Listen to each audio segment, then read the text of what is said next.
Bien, aquí de vuelta con el matutino del país por el Canal 6, el Canal del Sol. Gracias por acompañarnos en esta propuesta alternativa a través del Canal del Sol, a través de la cajita de Amazon 644, a través de Bebeto TV, que está en el canal 75 de Altiz y 108 de Claro. A través de esas vías tenemos esta conexión día tras día, que es el matutino de nosotros, el matutino del país. Rosa María.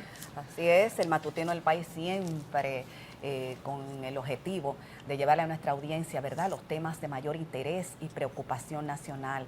Hoy nos honra con su presencia el doctor Clemente Terrero Reyes, conocido infectólogo, pasado director del Hospital Infantil Dr. Robert Rick Cabral y uno de los profesionales de la medicina que más conoce sobre este tema, de gran principalía, sobre todo en la coyuntura que nos desenvuelve. Y bienvenido, doctor Clemente, ¿cómo se siente? Me siento muy bien, muchas gracias por invitarme a su programa. Gracias, y además, de hecho, vamos a empezar. ¿Cómo está actualmente la situación de salud de este asunto del dengue, doctor, que nos acogota a todos y que nos tiene preocupados en vilo? Bueno, la situación está bastante candente, está muy caliente. Y se espera que se caliente más. Esto apenas sí está comenzando. Es algo que ha surgido y se está expandiendo. Una situación bastante explosiva que tenemos en la República Dominicana con relación a esta enfermedad del dengue. Prácticamente gran parte del país está siendo afectada por esta enfermedad y la misma está provocando abarrotamiento y colapso del sistema. ¿Hay una estimación del número de personas que han fallecido como resultado del dengue en el país? No tenemos las cifras exactas porque a veces dicen que son 4, otras veces dicen que son 25, otras veces dicen que 42, otras veces 47. No tenemos informaciones así oficiales y creíbles,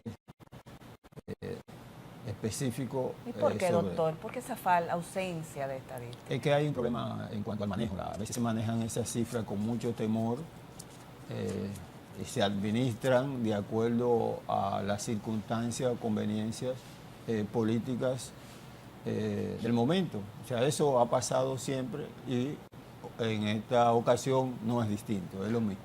¿Por qué se va de las manos una enfermedad, un problema que es parte de nosotros mismos y que pudiéramos muy bien manejar con cierta normalidad o regularidad?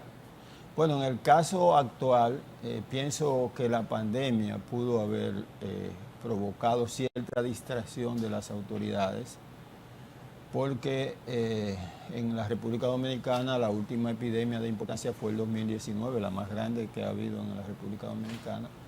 Luego eso se prolongó hasta el 2020, pero luego de eso, pues tuvimos un periodo de baja, prácticamente no aparecían casos de dengue en el país. Yo que entré a la dirección del hospital en septiembre del 2020, a veces ingresábamos 2, 1, 3 casitos de dengue y a veces teníamos semanas que no aparecía un caso. Y todas las medidas que se tomaron, siempre he dicho, para contener el COVID ayudaron a controlar el dengue. Pero todo el mundo estaba enfocado en COVID y luego del COVID pues hubo algunas distracciones en otras áreas de la salud y se dejó de darle seguimiento o de tener en cuenta esta enfermedad que siempre ha sido importante en la República Dominicana y ahora, bueno, pues nos ha sorprendido, digo yo, nos ha sorprendido, aunque uno entiende que este año era epidémico y veíamos desde hace unos 3 meses un activamiento de la enfermedad, pero no se le prestó atención. Entonces hay factores que hemos dicho que han ayudado o han contribuido o han incidido para que tengamos la situación que tenemos hoy en la República Dominicana. ¿Y qué factores, doctor, han incidido para que...? Lo primero es que las epidemias se producen cada 2 a 4 años en la República Dominicana y teníamos ya 4 años. Debe haber tenido listo ese plan de prevención. El segundo factor es que tenemos mucha lluvia en el país. Este año ha sido bastante lluvioso y un gran calentamiento elevada temperatura en la República Dominicana, lo cual favorece a la reproducción del mosquito. Y el tercer factor es que hace 2 años hubo una apertura del país, se iniciaron las movilizaciones, la activación económica, la movilización social, y eso implica más desperdicio, más basura, más recipientes en el medio ambiente. Y esos factores contribuyeron todo al mismo tiempo para que tengamos la situación que tenemos hoy en la República Dominicana, que si se hubieran visto desde mucho antes y se hubieran tenido en cuenta, pues nos hubiéramos preparado con tiempo y estuviéramos dando una respuesta mucho más efectiva a la situación que tenemos hoy en la República En ese Dominicana. sentido yo pienso, más que una pregunta al externo, mi percepción de que ha habido mucha improvisación, porque si tenemos la historia de que periódicamente se producen X situaciones, me parece que no hay un centro que se ocupe de una planificación y actuamos mucho con una naturaleza reactiva, y entonces así no podemos llegar mucho a viejos. Sí, yo pienso que eso ha sido parte del problema y también negar La falta de realidad. planificación, ¿verdad? Negar la realidad, porque por ejemplo cuando nosotros comenzamos a hablar de lo que estaba pasando con el dengue recientemente en la República Dominicana, estaban negando, diciendo que no, que estábamos dentro de las cifras esperadas para el momento y que no había ningún problema. Pero los problemas comienzan en algún momento. Claro. En algún momento comienza y usted tiene que ver lo que está pasando. Usted no puede hacer comparaciones con cifras de enero a agosto del año pasado con la de enero a agosto de este año sin ver que en algún momento de ese periodo ha surgido un problema y no ponerse a chequear cifras de estas cifras de enero a agosto son estas y estas son las cifras de mes a agosto de este año y por tanto estamos para lo esperado, pero están viendo que está surgiendo algo en un momento dado que va a alterar todas esas cifras. Y obviamente cuando ya vieron la realidad, entonces tuvieron que admitirlo, pero se está viendo que los hospitales se están llenando, se está viendo que no hay cupo en los hospitales, o sea, hay algo nuevo en un momento dado. Entonces tenemos que ser inteligentes, no podemos tener una mentalidad tan obtusa, tan mecánica, sino que debemos cambiar, ver las cosas de otra manera. Es una responsabilidad del Ministerio de Salud, ¿verdad? Estar atento a cualquier evolución en ese sentido o tomar las debidas precauciones para que ese tipo de situaciones no se produzcan. Es responsabilidad del Ministerio de Salud Pública, que es quien tiene que ver con la rectoría, la parte de la prevención de las enfermedades, la promoción y educación para la salud, eso corresponde al Ministerio de Salud Pública. ¿Y a qué usted le atribuye esa falta de planificación, esa falta de esa improvisación, si se quiere? Esperar que el problema se produzca para entonces accionar, cuando se pudo muy bien evitar este tipo de trastornos. El Departamento de Proyecciones falló Creo totalmente. que le estaban dando importancia a otro aspecto de la salud y no vieron lo que venía de este lado. Es decir, cuando usted está mirando para un lado y de repente viene algo que lo va a destruir de otro lado y usted no se da cuenta. Y que puede crear un problema al gobierno. Claro. Porque tener un brote de dengue como el que tenemos es bastante difícil de manejar. Debe haber una visión integral. Exacto. Ahí está el Todo detalle. integral. Y ustedes ver cada parte de manera particular, individual, analizarla y ver qué está pasando. Y esas son las cosas que tenemos que tener en cuenta. Yo- Y entonces Probablemente- ahora, doctor, ¿qué es lo que se está haciendo? Exacto. ¿Qué se está haciendo? ¿El cerco epidemiológico? ¿Cómo usted lo evalúa? ¿Cuáles son sus apreciaciones de las medidas que se están ahora El mismo Ministerio de tomando? Salud Pública ha iniciado algunas actividades, pero creemos que hay que fortalecerlas. Porque para mí ¿Cuáles la hay que situación es fortalecer, bastante grave. Y por consiguiente hay que hacer una intervención de forma impactante, de gran impacto, en la misma, con la misma fuerza con que se está presentando esta epidemia. O sea, hay que darle una respuesta en la misma magnitud desde el punto de vista del Ministerio de Salud Pública para mermar, para bajar la situación que tenemos hoy con el dengue, mitigar la situación que ¿Qué se tenemos. puede hacer específicamente, doctor? ¿Algunas ideas que usted pueda como El dengue es una enfermedad comunitaria que se produce precisamente por la actividad social, la actividad de los seres humanos en su hábitat, porque tiene que ver con recipientes que se llenan de agua, a los cuales se le llama criaderos de mosquitos. Ya. Entonces, el gobierno tiene que organizar un plan de contingencia, de acción, donde involucre las instituciones que le corresponde darle respuesta a eso. Cada una desde su lugar, hacer un plan de acción en ese sentido. Qué sé yo, el Ministerio de Salud Pública, los ayuntamientos, todo, la educación. Comenzando todo. con una campaña de concienciación. Exactamente. Y lo otro es una campaña de educación, de orientación, de educación en salud a la población con relación al dengue. Exacto. E involucrar las organizaciones sociales, las iglesias, las juntas de vecinos, y en particular a cada uno de los miembros de una familia, o sea, y actuar de esa manera. Okay, Entonces, creo que es como se debe hacer. Y bueno, ¿qué se está haciendo ahora? Bueno, fumigaciones, pero la fumigación tiene una acción limitada. Solamente elimina los mosquitos adultos. En una semana, esos mosquitos que van en reproducción ya crecen, se desarrollan y van a ser transmisores. O sea, solamente mata los mosquitos adultos. Por consiguiente, es cierto que el problema no se va a detener. Fumigar, doctor. Es cierto que en lluvias no se debe de fumigar. Claro, y entonces, es un desperdicio. Claro, un El agua se desperdicio. lleva, Además, lleva. tiene efecto negativo y no detiene el problema, no resuelve el problema. Ahora Porque bien, resolver el problema es no tener criadero. Y entonces, para no tener criadero, es un conjunto de acciones que hay que hacer en conjunto desde el Estado con la comunidad. Sí. hace un tiempo se ha invertido mucho dinero en el tema del dengue y se ha estudiado bastante. Y Salud Pública en tiempos anteriores tenía bastante documentación e incluso se había desarrollado, y tenía yo la constancia, de eliminación del mosquito y todo lo que lo provocase, porque se estudió bastante el tema de este mosquito. Ahora bien, no estamos culpando tanto al gobierno, ahora le enfilo el cañón a ustedes, los médicos. Se entrena al médico para afrontar situaciones de naturaleza, para situaciones de emergencia respecto del dengue. Porque le paso que muchas veces llevamos un paciente que la familia sospecha que es un dengue y resulta que en eso hay muchas dudas respecto del médico que recibe al paciente.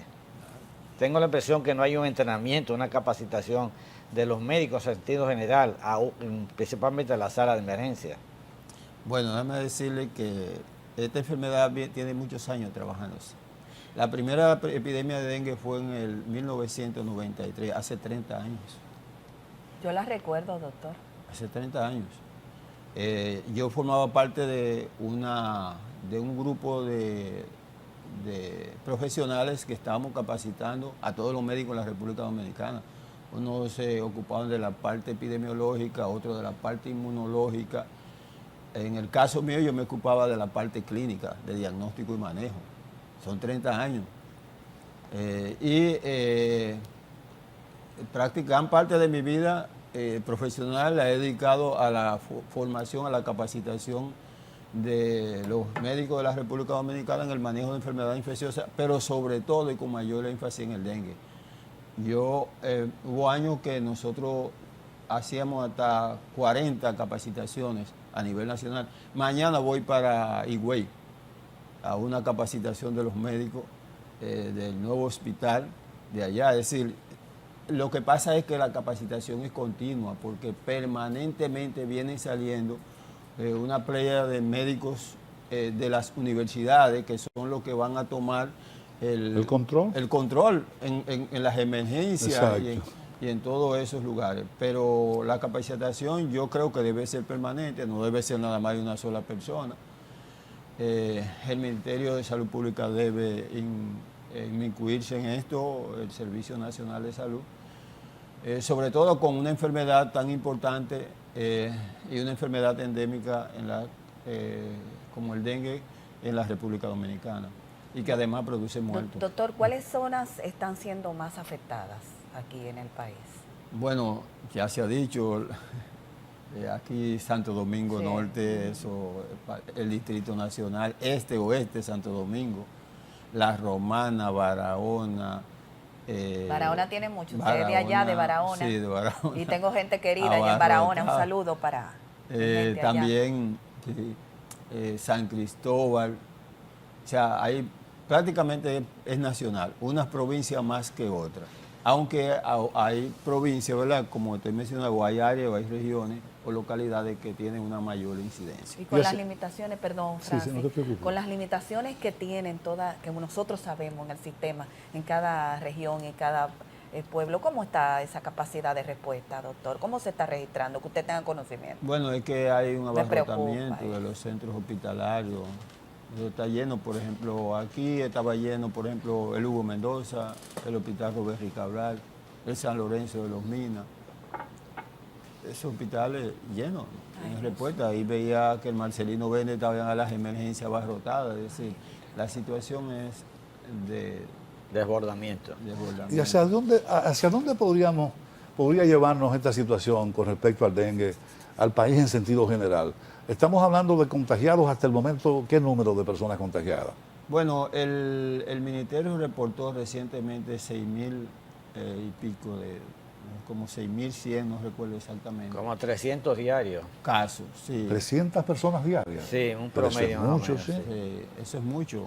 Eso significa, por ejemplo, que de enero a agosto de la semana 32 habían 4.600 de este año. Y el año pasado, cuando tú comparas, en ese mismo periodo habían 4.400, nada más 200 casos. Nosotros en Roberto Cabrata, que yo fui director, hasta el 31 de julio habíamos recibido nada más 200 casos. Si tú divides 200 casos entre 7, eso es como un caso por día. Pero ahora se reciben 10, 15, 20, 30 casos por día. O sea, la situación es desbordante. En realidad es un problema que no lo podemos negar porque está ante nuestros ojos, ¿verdad? Pero ¿y por qué luce como tan descontrolado todo? El gobierno no está asumiendo el rol protagónico a través del Ministerio de Salud Pública que debía asumir. Sí, creo que ahora, por ejemplo, es probable, vamos a esperar que haya mejor respuesta, porque la situación realmente está empeorando, se está tornando un poquito más difícil, y por consiguiente va a haber que darle respuesta como se merece. Además, eso no tiene problemas, eso no tiene selección social ni rasgo racial. A cualquiera puede resultar afectado de una patología como el dengue, ¿verdad? Sí, hay que tener en cuenta ahí la parte política. Este año es un año político, un año prácticamente electoral. Sí, pero eso podría afectarnos seriamente, doctor. Ya. Si de repente por un asunto político, por casualidad, su destitución del Robert Rick Cabral tiene que ver con algún tipo de pronunciamiento con respecto al dengue. A propósito de ese aspecto político que usted resalta. Que fue en agosto, que usted, ¿verdad? No, fue recientemente. Sí, en agosto. ¿Tuvo que ver con algún tipo de denuncia? Por favor. No, con toda la franqueza, doctor. Porque me da la impresión que usted, que es muy solicitado por los medios de comunicación para hablar sobre esa problemática, quizás fue muy sincero y dijo algo que podría preocuparle a alguien. Por supuesto. Tuvo que ver. Tenía situaciones internas ya, políticas, situaciones, diríamos yo, de interés y esas cosas que no quiero explicar aquí, ¿verdad que sí? Porque son situaciones un poco complejas y tienen sus implicaciones y no quiero mencionarlo aquí propiamente dicho, pero sí hubo presiones políticas y presiones de intereses y ambiciones por el puesto y todas esas cosas, pero son cosas que Sí, eso siempre se da, eso nosotros no lo suponemos. Aparte del dengue, hay otras enfermedades así endémicas que periódicamente, así como tenemos temporadas ciclónicas, tienen su periodicidad. Tenemos la leptospirosis, tenemos la malaria, son enfermedades que se encuentran presentes. Por ejemplo, la leptospirosis este año es mucho mayor, casi el doble de los casos del año pasado, por las lluvias, porque la leptospirosis aumenta cuando hay lluvia, porque las ratas generalmente salen de su madriguera, que son las portadoras de la bacteria de la leptospira, y la vierten en las charcas, y la persona cuando se ponen en contacto con esa agua pues se infectan y desarrollan una enfermedad que es mucho más grave que el dengue. Ay, Dios mío. Pero es menos epidémica. Recuerdo la epidemia más grande, no sé si fue durante el huracán George, que tuvimos en la República Dominicana, que estaban llenos prácticamente la mayoría de los hospitales de adultos, que era lo que afecta más, y el Morgan estaba completamente desbordado. Eso recuerdo, esa epidemia. Y lo del dengue, pues las epidemias son mucho más frecuentes porque tienen otros factores distintos. Doctor, en el caso del dengue, nuevamente, ¿cuáles son los síntomas para uno tenerlo pendiente y orientar a la ciudadanía? Porque a veces tiende a confundirse con un virus, una gripe. ¿Cuáles específicamente usted puede decir aquí que serían esos, inexorablemente son síntomas? Mira, en este momento, en el contexto de esta epidemia de dengue, cualquier persona que tenga fiebre es dengue hasta que se demuestre lo contrario. Uy. No hay El asintomático en estos casos. Sí, tiene otros síntomas. El dengue es una enfermedad febril, es la más importante. Probablemente pero ahora sí, el si tiene 90% fiebre. de los casos de fiebre tienen que tratarse de dengue. Y entonces, si eso es así, yo lo primero que tengo que pensar es en dengue.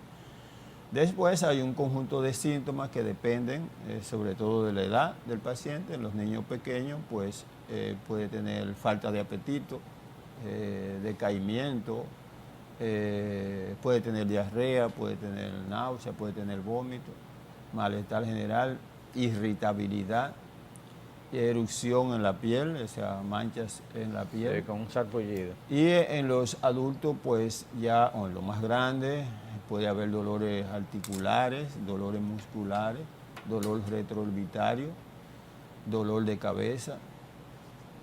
Es decir, es una enfermedad que tiene síntomas bastante específicos, con los cuales uno no se va a confundir. Ahora, el cuadro clínico me llamó la atención respecto de esto que usted señala, que vi unas declaraciones de un centro médico público que ya no hablan de dengue hemorrágico. ¿Por qué se le cambia el nombre? Porque crea confusión en nosotros como padres de familia y ciudadanos como tal, que digan que ya no hay dengue hemorrágico.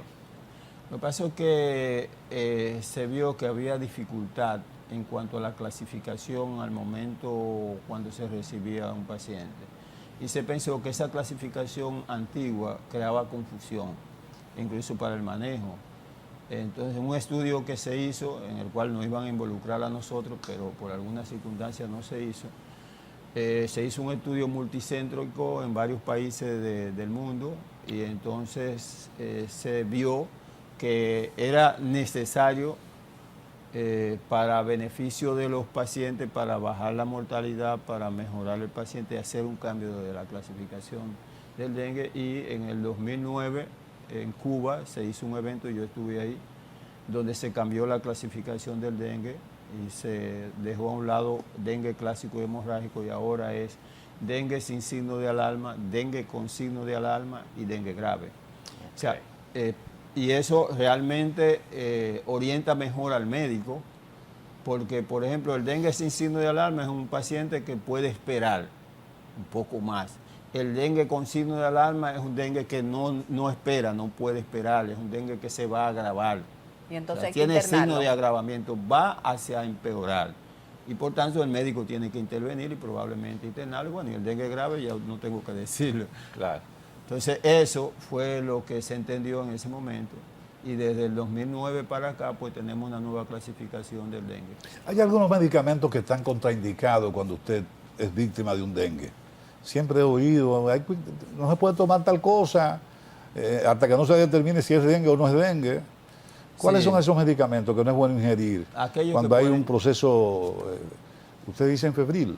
Sí, aquellos que pueden provocar hemorragia, por ejemplo la aspirina, Exacto. que puede provocar hemorragia, es un antiagregante plaquetario, entonces si el paciente tiene poca plaqueta y además se la distanciamos una de otra, puede producir hemorragia.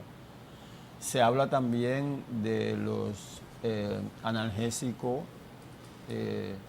no esteroideos que también pueden tener un efecto hemorrágico. ¿Y cuáles son, por ejemplo? Diferentes analgésicos para, ¿cómo se llama? Diclofenac. Ajá, eso era, ok. Se usan. No diclofenac, No diclofenac. ni aspirina. Ni aspirina. Entonces, solamente se recomienda el uso Acetaminofén, y sí. paracetamol. Acetaminofén y paracetamol. También la neuromelubrina se puede indicar.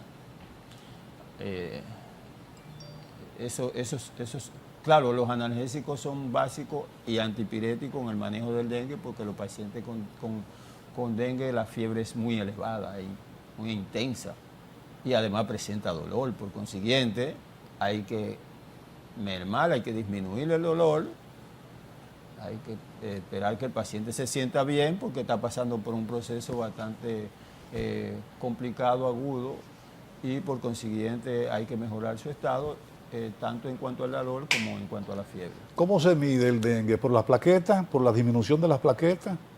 Antes era más así, por ejemplo. ¿Ya ha variado eso? Ha variado mucho. Por ejemplo, yo escribí un libro que se llama La enfermedad del dengue y en el contexto de la elaboración del libro, dándole seguimiento a los casos, vi que había un elemento muy importante en el hemograma que servía de diagnóstico temprano y era la disminución de los glóbulos blancos. Y entonces escribí un capítulo que le llaman el efecto leucopenizante del virus del dengue. Y entonces ese fue un descubrimiento que hicimos en ese momento y lo plasmamos en el libro. Las plaquetas son importantes también, pero no todo al que le baja la plaqueta es por dengue y no todos los dengue bajan la plaqueta. Pero sí, todo el que le baja los glóbulos blancos es probable que tenga dengue. Es muy probable que tenga dengue. Pero ese es un nuevo elemento que yo desconocía. Digo, yo no soy médico, pero... Los glóbulos blancos bajan, o sea, se mueven más, disminuyen más en el dengue que las plaquetas. ¿Por qué, doctor? Porque tengo entendido que los glóbulos blancos son como una especie de ejército del organismo. Pero cuando tú te das una pelea, tú pierdes gente. Oh. De soldado. Muy bien. Bueno, Muy para bien. sacarle yo un poco del dengue, en muchos países siempre se habla de evolución, de desarrollo, pero en el caso dominicano, ¿ha evolucionado, se ha desarrollado las escuelas médicas? Ha habido muchos cambios. ¿Cambios positivos o cambios que uno dice? Las dos cosas. Bien, porque a veces uno por las edades, uno dice, no, ya estos médicos no son como los de antes. No, ha habido por ejemplo, el médico de ahora, el estudiante tiene más acceso a la información. No es como antes, que era folletito. Vamos a estudiar. Sí. ¿Tiene el folleto de fulano? Sí. No, ya tú tienes todo el conocimiento en un celular. Sí. O sea, se ha democratizado y El globalizado el conocimiento. Sí. Eso es muy importante. Ha habido también cambio tecnológico en las universidades. Eso es muy importante. Pero en el caso de la Universidad Autónoma de Santo Domingo, antes era mucho más democrática e institucional. Ahora ya todo eso, los intereses y la lucha de intereses.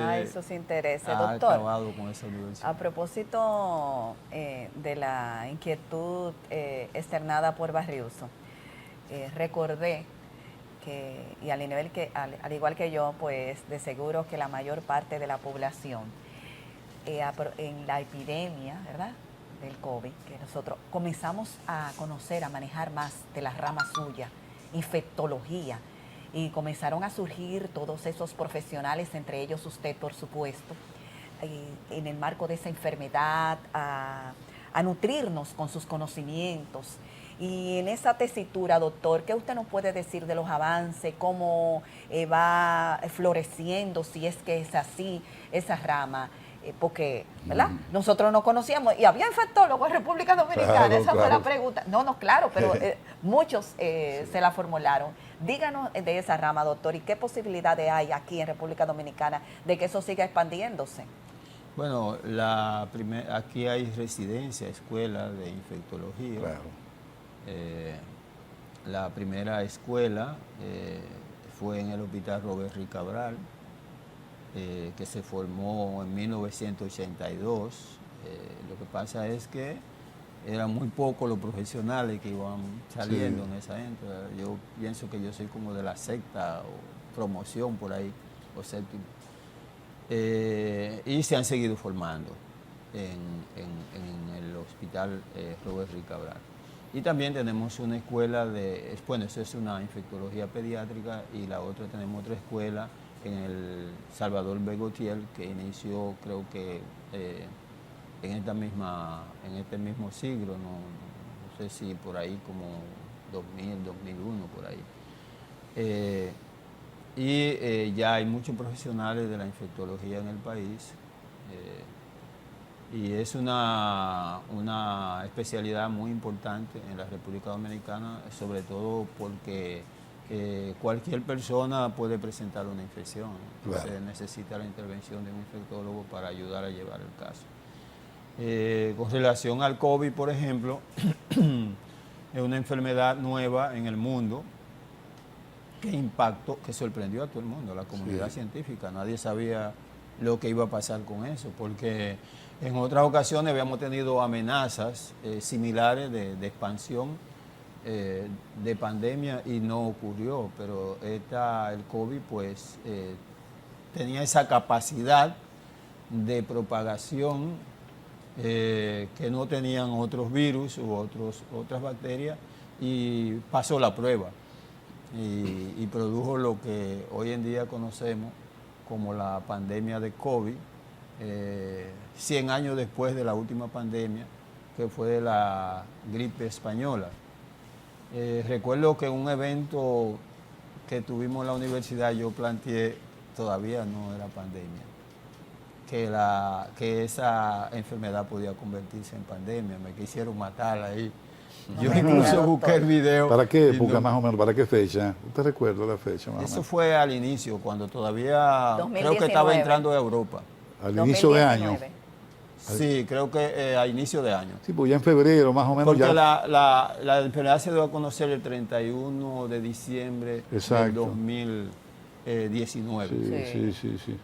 Pero creo que para enero, por ahí. De no hecho, doctor, recuerdo. se leyó una entrevista que se le hizo a una periodista española que había estado en diciembre aquí, y se supo que ella tenía el COVID. Sí. Yo pienso. Cuando le hicieron, ella estuvo en diciembre, y cuando ella llega a España, que se hace los análisis, Salió. lo descubren. Sí. Yo pienso tal vez esté equivocado, que el primer caso de COVID en la República Dominicana, digo yo, pudo haberlo manejado otro, pero que yo tenga conocimiento, pudo haber sido en diciembre Sí. del año 2019. Yo tengo una comadre que creemos que Porque él fue una eso paciente le que vino de China, y pasó por Nueva York y vino a la República Dominicana e hizo una neumonía grave en el centro donde yo trabajo, y me buscaron como infectólogo y yo lo vi.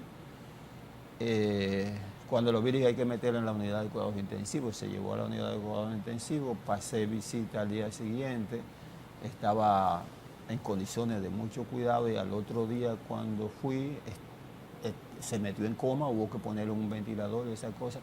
Tuve que hablar con los familiares y decirles, mire, el caso de la joven ha empeorado, está grave, la situación es difícil. Y creo que en ese momento hizo un paro y falleció. Y tenía la misma radiografía que tenían los casos de COVID que vimos en la República Dominicana. Pero en esa época no sabíamos que era COVID ni nada, y no la investigamos como tal, tampoco teníamos los medios para hacer el diagnóstico. El COVID marcó a la humanidad. Claro. ¿Hasta qué punto trascendió el COVID en la cultura de los médicos nacionales? No, cambió todo. Porque aparentemente en esos países desarrollados hubo mucha gente que dejó de fue desmoralizante lo que ocurrió en Italia, lo que ocurrió incluso en la comunidad dominicana en Nueva York, que muchísimos contenedores estaban llenos de cadáveres. Pues aquello fue traumático. Uno lo ve ahora y se recuerda y no recuerda con precisión lo dramático que fue todo el escenario internacional. No, marcó a la comunidad médica internacional, todo el mundo, Sí. pero sobre todo a la comunidad médica, porque realmente esto impactó, fue algo nuevo que Sí. hasta muchos compañeros, en el Robert Rick Cabral murieron muchas Sí, personas, sí, sí, médicos, familiares, médicos, profesionales de la salud. Yo recuerdo un médico, creo que era de maxilofacial, que fue con los síntomas a la emergencia y yo le dije, bueno, mírate, tú parece que tienes COVID. Cuando le mandé a hacer la tomografía, que vi la radiografía, digo, hay que internarte. Sí. Y lo envié a internar a un centro médico de aquí, de la capital, y a los días murió. Y era una persona muy querida, así el encargado del área de tomografía, el técnico de tomografía, falleció, o sea, muchas personas. No, y el mismo Cruz Jiménez estuvo al borde de la muerte. William Hahn, el doctor William también. Hahn. No, y también. el jefe de cuidados intensivos, que le dije, vacúnate. No, que yo no me voy a vacunar, que yo no voy a hacer conejilla de indio. Vacúnate. Se puso grave, hizo convulsiones, paro, y hubo que llevarlo a Estados Unidos y se salvó. La de vacuna fue casualidad. provechosa, doctor. Claro, 100%. O sea, una de las mejores logros, que hay que decirse, del gobierno, digo yo, de este y probablemente el anterior, porque entre los dos trabajaron Sí. para eso, fue el plan de obtención de vacunas. Creo que uno de los países que más invirtió en vacunas y que más se preocupó. Y que más rápido lo hizo Y también. que más rápido lo hizo. Que era determinante. O sea, exactamente. Sobre todo al final, este mismo gobierno, el Sí, presidente, sí. asumió eso como parte de su proyecto y realmente eso salvó a mucha gente de la República Dominicana. Y comenzó a tranquilizar a la comunidad. Exacto. Además, también frenó la gravedad de los casos y también permitió que los hospitales no se redujera el abarrotamiento y el colapso que había completamente en el sistema. Creo que fue ¿Y una cuál es la actitud bastante situación actual responsable. del COVID? Porque he hablado con médicos y me dicen ya no hay COVID, aunque aparecen casos esporádicos. No hay COVID, hay COVID. Hay Lo COVID, que el día pasa es pasado. que los virus cambiaron. Sí. Yo lo digo así, parecería como una película o un sueño o una poesía, pero el virus para poder mantenerse en la humanidad tuvo que cambiar. Increíble. Sí, porque sí, era una lucha, entonces él necesitó adaptarse más a los seres humanos, dejar de ser más agresivo para poder convivir y mantenerse circulando en la población. Y eso fue unos cambios que hizo el virus Y de fácilmente manera inteligente. Y fácilmente uno lo confunde con una gripe aguda. Una gripe ya no tenemos ese gran riesgo, ese gran peligro que existía al principio con ese virus. Y ya prácticamente el virus es menos letal, es menos agresivo y obviamente la población mundial pues está inmunizada y tiene mecanismos para defenderse del virus. Bueno, doctor, pues como siempre, vamos a invitarle a que haga un llamado al gobierno en esta situación de dengue. Ya dejemos el COVID tranquilo, que bastante lacerado nos dejó a todos. Y a la población también, ¿verdad? El llamado de él. Por supuesto. ¿Qué recomendaciones, doctor, a propósito de esta situación que está afectando a la comunidad nacional con respecto al dengue, puede usted hacerle al presidente Luis Abinader, al gobierno en sentido general? No darle importancia a esta enfermedad, que es una enfermedad cíclica en la República Dominicana, hacer planes de contingencia, no solamente planes permanentes, obviamente en este momento un plan de contingencia, un plan de acción de gran impacto y al mismo tiempo pues un plan de permanencia continuo, sostenido en la población, de educación permanente sobre el dengue y al mismo tiempo de prevención de esta enfermedad. En realidad, si no se educa a la población, si no se concientiza a la población, no vamos a tener grandes logros en la salud. Porque hay algo que le llaman alfabetización en salud. Y es que la gente tiene que conocer lo que debe hacer por sí mismo y no que otro se lo venga a hacer. Ahí arranca todo. Claro. Sí. Entonces pensamos que el gobierno tiene una gran oportunidad en este momento, y las autoridades de salud pública, de elaborar un plan de acción efectivo para mitigar esta enfermedad en la República Dominicana. Bueno, pues muchas gracias al doctor Clemente Terrero por habernos acompañado en la mañana de hoy. Tenemos mucho más invitados que compartir con ustedes. Vamos a hacer una pequeña pausa y entonces retornamos con nuestro siguiente invitado, que afortunadamente hoy también es un profesional de la medicina, una profesional de la medicina.